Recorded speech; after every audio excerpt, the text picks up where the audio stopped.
त्रिपाठी जी, जो आपने कहा कि जाति जनगणना होनी चाहिए, कांग्रेस ये मांग कर रही, हमारे नेता आदरणीय राहुल गांधी जी ने और मध्य प्रदेश में हमारे आदरणीय अध्यक्ष जीतू पटवारी जी ने हर मंच से ये कहा है कि सामाजिक न्याय के लिए और जो आर्थिक सामर्थ्य और इस देश में जो आर्थिक संसाधन है वो एक गरीब परिवार के पास पहुंचे, और गरीब परिवार चाहे वो अनुसूचित जाति वर्ग का हो, जनजाति वर्ग का हो, पिछड़े वर्ग का हो या सामान्य वर्ग का हो या मुस्लिम समाज का हो, किसी भी जाति धर्म का हो, उसके पास पहुंचे। इसके लिए जरूरी है आंकड़े, और किस जाति की स्थिति खराब है, चाहे वो आर्थिक स्थिति हो, चाहे व्यापारिक स्थिति हो, चाहे सामाजिक स्थिति हो, इस स्थिति को सरकार ही जनता के सामने ला सकती है। इसलिए सामाजिक न्याय के लिए आदरणीय राहुल गांधी जी ने पूरे देश में जाति जनगणना का जो मुद्दा है वो उठाया हुआ है। राहुल गांधी जी ने कहा है कि ये हमारा मिशन है और इस मिशन से देश का भला होगा और एक नए भारत की शुरुआत होगी जिस भारत में सभी को समान अवसर मिले।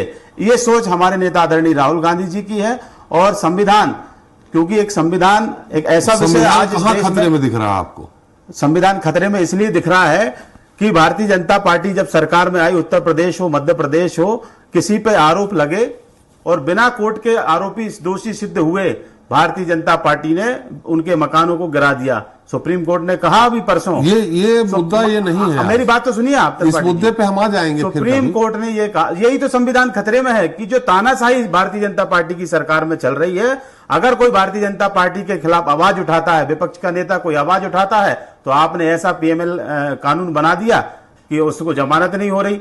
सुप्रीम कोर्ट ने भी इस पर तल्ख टिप्पणी करी है कि आप किसी व्यक्ति को लंबे समय तक जेल में नहीं रख सकते, जमानत अधिकार है, लेकिन आपने कानून बनाकर जेल में ठूसने का काम किया। ये कौन सा कानून बना दिया जिसमें जेल में से जमानत? हमारे आपने देखा होगा मुख्यमंत्री अरविंद केजरीवाल जी हो, चाहे वो तेलंगाना की जो कोर्ट जमानत दे रही है, सरकार का कौन सा नया कानून? आपने जो prevention of money laundering act बनाया उसमें आपने जमानत का प्रावधान नहीं रखा। आप पढ़ लीजिए त्रिपाठी जी, ऐसे कानून बनाकर विपक्ष की आवाज को दबाने का काम, जो लोकतंत्र के लिए विपक्ष एक मजबूत आवाज होता है, जनता की आवाज होता है, उस आवाज को दबाने के लिए आपने तानाशाहीपूर्ण कानून बना दिया। हम ये आपने कहा कि योजनाओं का लाभ गरीब तक पहुंचे, ये जाति जनगणना करा के क्या योजनाओं का लाभ गरीब तक पहुंच जाएगा? जाति जनगणना से इसका क्या लेना देना? जाति जनगणना जब हो जाएगी तो ये पता चलेगा कि किस वर्ग का व्यक्ति अभी कमजोर है, और उस वर्ग के लिए सरकार आर्थिक नियोजन करेगी, सरकार बजट लाएगी, अच्छी योजना लाकर उस वर्ग का उत्थान होगा। अभी तो ये पता ही नहीं है